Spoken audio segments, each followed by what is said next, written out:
Warren, I know you're only going to be talking about small business today, but I just wonder, as we watch Congress kind of going back and forth with a bipartisan bill, having some really difficult sticking points that they're kind of getting caught on at the moment, what would your message be in terms of timeliness? Does it matter if it happens now? Does it matter if it happens at the beginning of next year?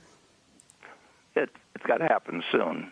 You know, I mean, if your boat's going down, you need help, and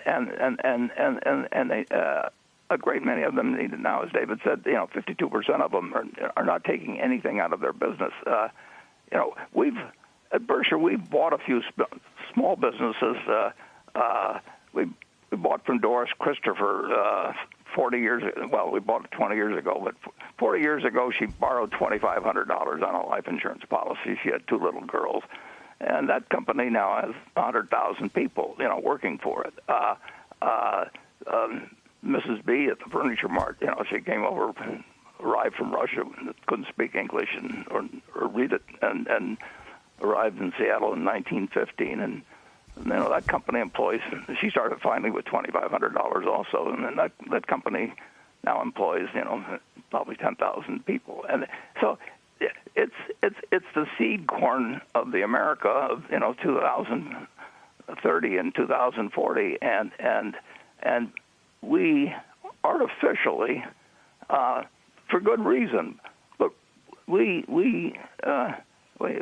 took out that section that supply, that particularly take restaurants or gyms or brick and mortar retail, and we are in the process of dashing the dreams that will in many cases turn into the employees of thousands and thousands, tens of thousands of people later on, and those people are not in a position to say, well, I'll just take another $25,000 from Grandpa or whoever it may be and start all over again. They've put everything they've got into the businesses they're in, and Congress should act. I mean, if you're going to act a month from now, why kill off another X percent of the people that are potential successes by